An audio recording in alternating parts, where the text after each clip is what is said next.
Kita berdoa mulai. Berdoa selesai. Oke. Apakah kelas ini ada yang tidak masuk? Masih semua. Ya. Ya, serius ini udah masuk semua. Coba ada yang kanan kirinya. Semuanya ada semua kan ya? Ayo. Oke. Ada yang tahu hari ini kita mau belajar tentang apa? Belum. Ibu hari ini akan membahas tentang hal yang berkaitan dengan pernikahan. Sebelum Ibu membahas tentang ini, masih ada yang ingat kemarin Ibu membahas tentang apa? Syarat. Lupa. Ya, coba diingat-ingat apa? Lupa ya. Jadi di pertemuan kemarin Ibu membahas tentang syarat dan rukun nikah. Apa itu rukun nikah? Apa aja? Lupa. Rukun nikah itu ada 5. Coba disebutkan, Mbak Zahra. Apa aja? Lupa ya? Yang pertama itu calon pengantin pria, dan yang kedua calon pengantin wanita. Yang ketiga wali, yang keempat saksi, dan yang kelima adalah ijab qabul. Nah, Ibu hari ini menjelaskan tentang hal yang berkaitan dengan pernikahan. Nah, sebelum kita ke jenjang pernikahan ya, persiapan apa yang harus kita siapkan? Niat yang tulus. Niat yang lulus. Restu keluarga. Ya, sebenarnya. Calonnya. Niat ya, yang pertama itu niat hanya kepada Allah agar pernikahan yang akan kita jalankan ini agar mendapatkan ridho dari Allah Subhanahu wa taala. Dan yang kedua itu apa tadi? Restu keluarga. Restu keluarga ya.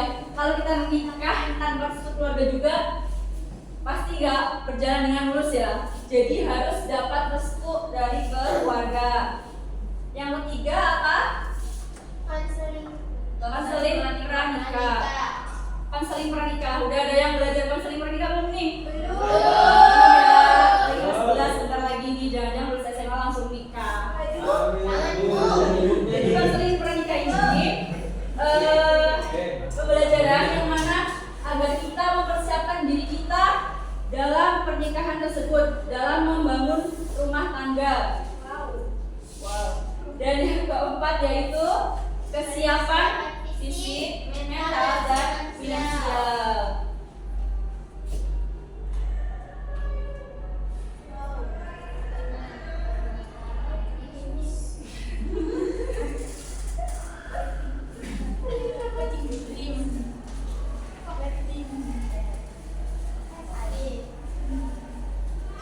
Terus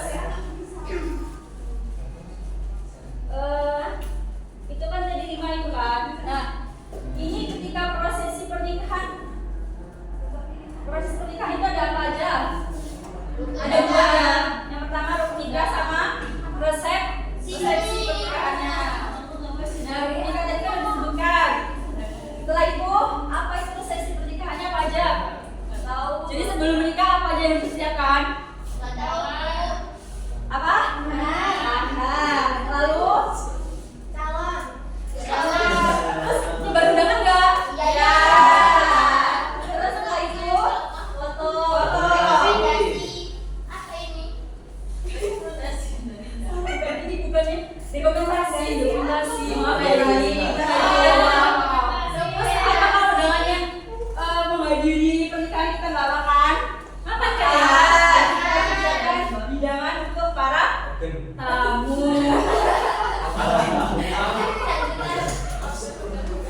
Oke, Ibu ada kartu kasus ya.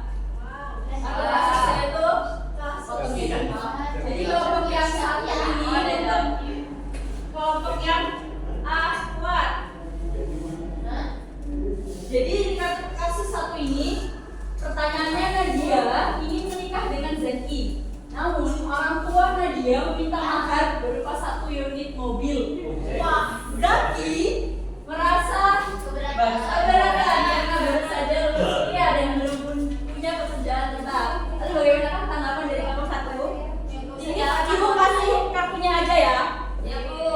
tinggal kalian kelompokkan. Jadi wanita ini diskusikan, setelah itu dipresentasikan.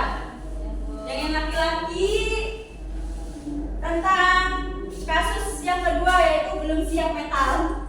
Jadi kasusnya Riko ingin menikah muda, tetapi ia sering marah-marah dan belum pernah belajar tentang peran suami dalam Islam. Calon istrinya mulai ragu karena sikapnya tidak dewasa. Jadi bagaimana menurut tanggapan kelompok yang Ikhwan? Gak usah dinikahin.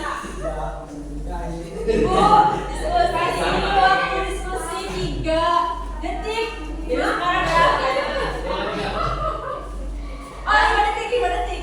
Yang saya udah Bu. Kamu udah selesai, Bu. Maju. Oke, kita mulai aja ya. Boleh dipresentasikan Ari. Kayak kasus yang pertama, dia ingin menikah dengan Saki, namun orang tua dia meminta mahar berupa 1 unit mobil. Saki merasa keberatan karena nanti kemudian belum mendapat jabatan. Dalam Islam mahar itu wajib, tapi tidak boleh memberatkan prianya. Muhammad SAW justru mengajukan mahar yang sederhana. Jadi solusinya, Saki dan Nadia bisa berdiskusi dengan orang tua untuk menyepakati mahar yang ringan namun bermakna sesuai kemampuan. Oke, makasih ya Ari. Sekarang kelompok yang Ikhwan. Silakan dipresentasikan. Oh, jadi kasusnya Riko ingin menikah muda, tapi ia sering marah-marah dan belum pernah belajar tentang peran nikah menjadi suami. Calon istrinya mulai ragu karena sikapnya tidak dewasa. Lalu jawabannya, menikah tidak hanya butuh cinta, tapi juga kesiapan mental dan tanggung jawab. Dalam Islam, calon suami harusnya memimpin rumah tangga secara emosional dan spiritual. Riko sebaiknya belajar dulu, mengikuti bimbingan pranikah dan perbaiki alatnya sebelum menikah. Kasih aplaus untuk Mbak dan Mas yang berprestasi ya. Ya dari Iwan juga. Nanti Iwannya di belakang aja ya. Oke. Ada proyek pernikahan kan ya ini. Ibu ada proyek ini di siang hari ini. Nah, proyeknya yaitu pengucapan ijab kabul. Yang mana si Abil menjadi walinya. Terus si Fitra menjadi ya pernikahannya. Terus Arsi wali 1, si Arjun wali yang kedua. Wali maaf saksi yang 1 dan 2. Dan yang setelahnya itu menjadi para saksi sah gitu ya. Ngecek di mana? Ini gak ada meja lagi. Kamu kan di meja. Berdiri aja. Sini maju deh, maju deh. Iya, ini salah satu bidang kayak gitu. Nanti kamu kirim. Tag group. Ya, langsung aja sini. Yang lainnya satu-satu. Ya, itu ya. Sini satu sini. Nah, sini Ika sini. Akila sini. Adil. Ya. Yang lain juga di sini. Bu, jawab dari kamu. Kita tuh duduk. Kan kita saksi.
nikahkan dan kawin.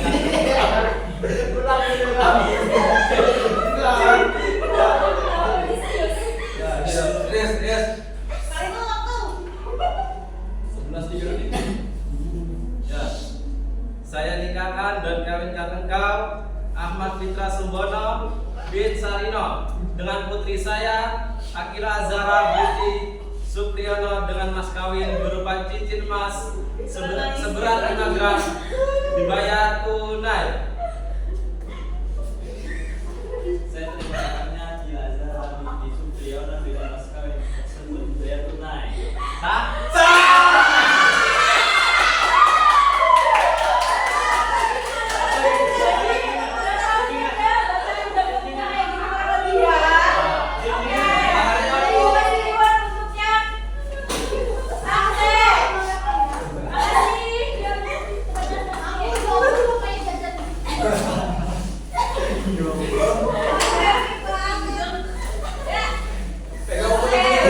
Jadi tahu kan bagaimana bacaan jam kabulnya yang laki-laki? Ya. Oke, langsung saja ya kesimpulannya, yaitu pernikahan dalam Islam bukan hanya tentang hubungan antara dua insan, tapi merupakan ibadah yang sakral dan memerlukan kesiapan menyeluruh, baik dari segi niat, restu keluarga, kesiapan mental, fisik, finansial maupun pemahaman akan tanggung jawab dalam rumah tangga. Oke, ini hari ini kita membahas tentang hal-hal yang berkaitan tentang pernikahan. Dan pertemuan selanjutnya yaitu kita ada ujian ya. Oke, nanti ada ujian, harus benar ya jawabnya, jangan sampai salah. Kan kalian udah paham, paham kan ya? Ya. Oke. Karena waktu juga sudah habis, ketua kelas minta tolong untuk ini doang setelah belajar. Baik kawan-kawan, sebelum mengakhiri pelajaran pada ini kita berdoa mulai. Berdoa selesai. Oke, ditutup. Apabila ibu ada salah kata,